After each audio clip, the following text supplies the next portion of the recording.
selanjutnya lain brand gitu ya, kita dari aspek pricing gitu ya, harga ini gimana ya gitu ya. Ya kita terus terang ngejual produk-produk MSB ini gitu yang harganya itu sedikit lebih murah dari harga produk-produk susu kompetitor yang memang udah ternama gitu ya. Ya kayak produk-produk susu Ultra gitu ya, Cimory, Greenfield dan lain-lain gitu. Nah itu kita sebenarnya jual lebih murah, sedikit lebih murah gitu ya.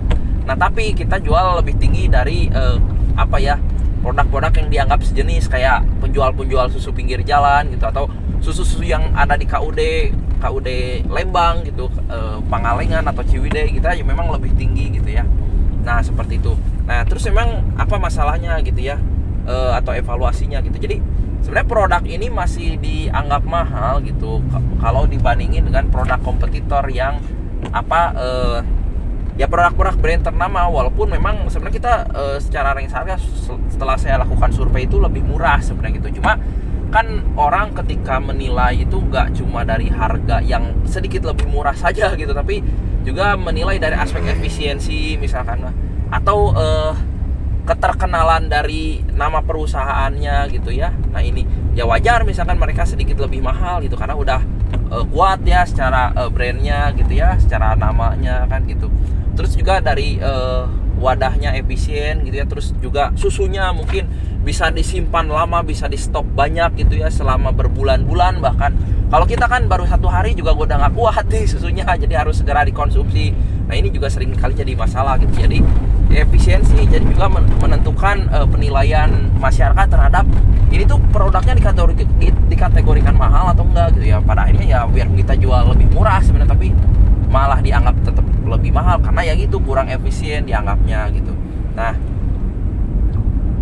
terus gini juga ya kadang-kadang kan brand-brand dari perusahaan-perusahaan susu ternama itu kan juga seringkali kalau di swalayan itu ada masa obral gitu ya. Misalkan ketika stoknya udah lama gitu terus juga belum habis gitu ya, mereka suka obral-obral gitu produk-produknya gitu. Pernah misalkan kan kayak susu Ultra gitu ya yang dijual hanya 12.000, hanya 14.000. Kita kan jual produk susu seliter itu 17.000 gitu ya paling murah. Ada juga yang kita jual 16.000 ya. Tetap jadi pada akhirnya malah kita jadi lebih mahal gitu ya ketika ada fase-fase obral gitu ya di perusahaan-perusahaan besar itu gitu ya. Nah memang kadang-kala ada juga konsumen-konsumen yang suka nyari-nyari produk yang lagi obral gitu.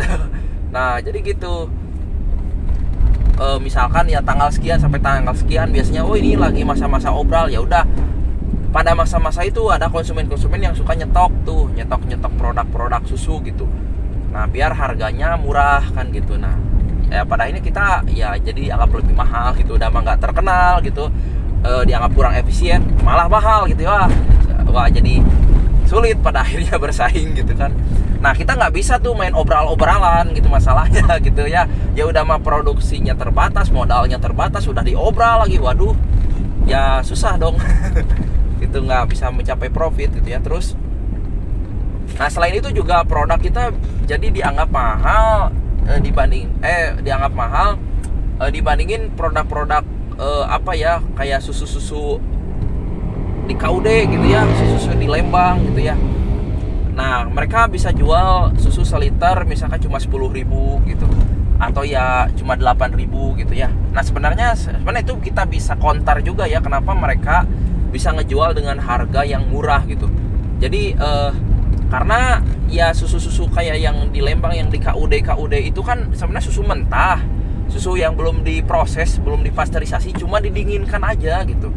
Nah wajar kalau kemudian harganya bisa murah gitu ya kan, cuma ngambil dari peternak terus kemudian dimasukin ke mesin cooling, didinginkan, ya akhirnya ya bisa murah gitu. Tapi kalau kita kan sebenarnya ya nggak sekedar susunya didinginkan, tapi juga ya diproses gitu ya, dipasteurisasi gitu ya. Dan itu ya ada biaya produksi tersendiri gitu ya, nggak sekedar didinginkan. Ya kita didinginkan juga sama pada akhirnya gitu.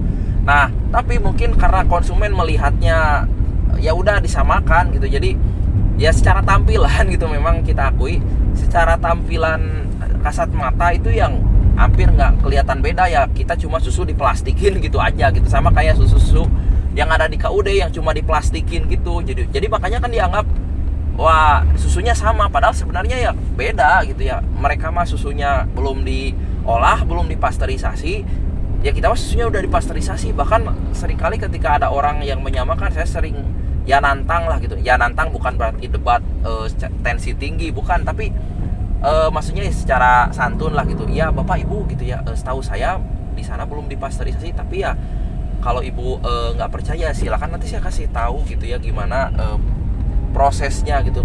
Dan nggak mungkin masuk harganya kalau kita jual dengan harga segitu susu yang udah dipasteurisasi. Ya kita pastikan kalau produk ini mah susu yang udah dipasteurisasi, udah mateng, jadi Ibu Bapak itu boleh langsung minum gitu.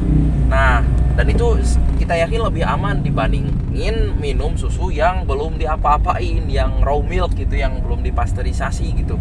Nah, itu ya mungkin bagi beberapa orang itu bisa terjadi apa ya, kontraksi ya di di perutnya gitu ya. Bukan kontraksi mau melahirkan gitu maksudnya. Jadi tiba-tiba sakit perut, pengen BAB gitu, bagi yang nggak cocok gitu ya. Nah, tapi insya Allah kalau untuk produk pasteurisasi mah ya nggak sering terjadi yang namanya orang habis minum susu sakit perut gitu ya, karena kan memang ada proses pengolahan untuk membunuh bakteri-bakteri yang memang tidak baik gitu kan di dalam susu. Nah, jadi seperti itu ya. Oke, itu evaluasinya gitunya.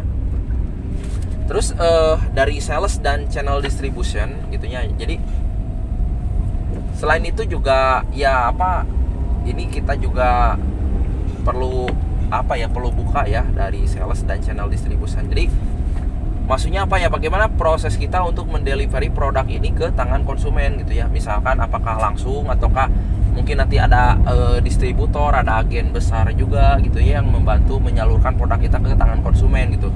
Nah, selama ini MSP mungkin ya sebenarnya simple ya kita secara sales atau channel distributionnya gitu. Jadi dari pabrik gitu ya, atau dari produsen gitu ya, itu mungkin paling cuma ke reseller gitu ya, terus nanti disalurkan ke konsumen gitu ya.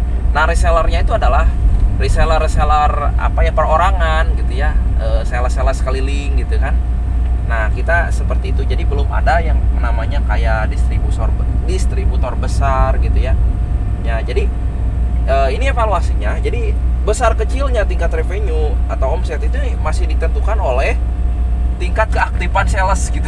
Jadi kalau salesnya lagi semangat gitu ya, lagi banter jualannya, ya akhirnya penghasilannya tinggi gitu. Tapi kalau motivasi salesnya lagi turun gitu ya, pada akhirnya langsung ngefeknya kerasa gitu ke pendapatan ya perusahaan gitu. Jadi gitu ya, karena kan memang sales atau channel distributionnya itu masih besar di situ gitu.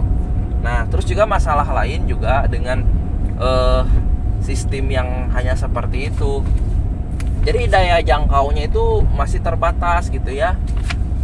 Jadi sales itu kan juga nggak bisa jauh-jauh yang ngirim-ngirim produk gitu ya. Terus juga mereka dibatasi waktu juga, nggak bisa dari pagi sampai sore gitu ya terus ngefull. Jadi mungkin cuma 4 jam sampai 6 jam lah bisa di lapangan gitu. Jadi kalau udah lebih dari udah 6 jam, pokoknya mau produk habis apa enggak, pokoknya harus balik gitu ya ke outlet gitu ya, ke kantor buat ya laporan, buat kembaliin lagi produk misalkan, kalau sisa biar segera diamankan gitu. Jadi ya daya jangkaunya terbatas gitu ya. Nah, ini masalahnya gitu. Nah, terus juga memang karena produk kita memang masih rentan ya, punya umur simpan yang pendek gitu. Jadi kita nggak bisa tuh produk ini tuh disimpan di channel-channel distribusi agen-agen besar gitu ya. Misalnya kita simpan produknya itu di retail gitu ya, di toko-toko gitu ya. Nah, itu nggak bisa gitu, karena kan untuk produk ini butuh perlakuan khusus gitu ya. Nggak bisa tuh kayak susu ultra gitu yang bisa disimpan udah plak di situ berbulan-bulan, nggak diapa-apain juga aman susunya, nggak akan asem gitu. Nah, kalau kita disimpan di luar gitu, wah sehari juga udah nggak kuat kan gitu. Jadi memang harus ada treatment khusus, misalkan ya harus disimpan di freezer gitu kan. Terus bagaimana nanti mengatur kestabilan suhunya juga gitu ya. Jadi ya agak merepotkan ya memang pada akhirnya. Nah, selain itu kan juga memang belum ada izin edar, jadi ya nggak bisa ini juga nyimpan di retail besar gitu ya.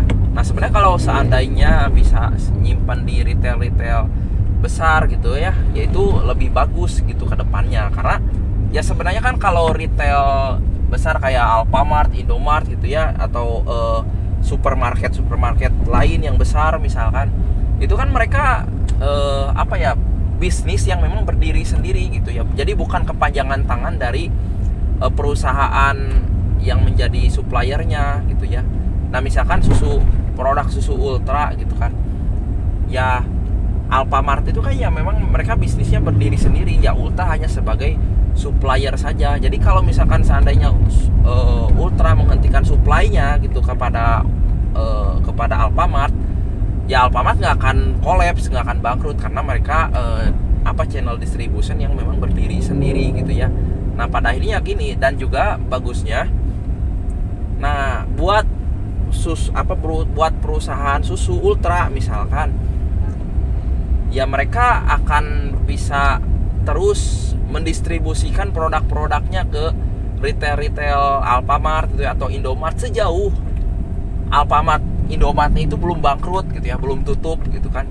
Nah jadi masih bisa terus tuh delivery produk-produknya gitu. Beda sama kita misalkan ya karena yang jadi andalan itu sales direct selling gitu ya, yang langsung gitu ya. Jadi ketika salesnya bertahan, ya kita produknya bisa tetap dijual. Tapi ketika sales atau penjualnya itu lagi mundur, udah nggak jualan lagi gitu, atau misalkan lagi batuk-batuk gitu, atau lagi turun motivasi, lagi ada masalah psikis gitu ya, ini pengaruh pada akhirnya gitu. Karena ya bukan kita menitipkan produk kita pada satu sistem yang sudah mapan gitu, tapi masih kepada yaitu tadi naik turunnya motivasi seseorang gitu, atau ya gitulah, mungkin minat, bakat dan lain-lain. Itulah yang seringkali bikin ya goncang juga gitu ya dari sisi penjualan. Kecuali ya kalau memang ada sales yang sudah komit ya, sudah benar-benar ingin ikut memperjuangkan juga bisnis ini menjadi besar misalkan ya. Kecuali seperti itu ya, misalkan contoh orang kayak saya nih, saya bisa duplikasi menjadi 5 orang, menjadi 10 orang, ya insya Allah mungkin bisnisnya akan lebih stabil gitu kayak gitu. Nah tapi kan ya tentu ya tidak mudah untuk mencari orang yang ingin sama-sama diajak untuk membangun bisnis di bidang dan kategori yang sama seperti ini gitu ya, di bisnis susu ini. Ya bisa jadi kan tiap-tiap orang punya pilihannya masing-masing kan gitu ya, ada arahnya yang beda-beda juga kan gitu ya. Tentu itu pilihan dan hak masing-masing juga kan gitu. Nah pada akhirnya ya dari sini perlu MSB itu memikirkan ke arah yang tidak hanya mengandalkan di situ gitu, tapi ya sesuatu yang memang bisa lebih sustain gitu ya, lebih berkelanjutan kan gitu ya, supaya ya bisnisnya nggak dikit-dikit goncang gitu ya. Nah seperti itu. Nah oke, itu dari aspek sales dan channel distribution gitu ya. Nah terus bagaimana dari sisi customer management gitu ya. Jadi memanage customer ini gitu ya, untuk menjaga mereka tetap bisa beli, tetap bisa loyal gitu. Nah biasanya kita melakukan yang namanya inventory database customer. Jadi setiap kali kita melakukan aktivitas penjualan dan terjadi transaksi di situ, kita harus catat gitu ya. Pokoknya harus dicatat ya, yang beli sama yang enggak gitu, jumlah pembeliannya berapa, terus kita nanti inputkan ke database kita gitu ya. Nah terus juga kita juga harus rutin melakukan kunjungan minimal seminggu sekali kepada customer kita, untuk juga melakukan penawaran produk kan di situ gitu ya. Ya dikit-dikit juga ngajak ngobrol untuk bisa merawat customer kita gitu ya. Nah seperti itu. Nah terus emang evaluasinya apa nih? Sebenarnya kan tadi kayaknya udah cukup bagus nih kita ya menginventory database, terus juga melakukan kunjungan rutin gitu ya.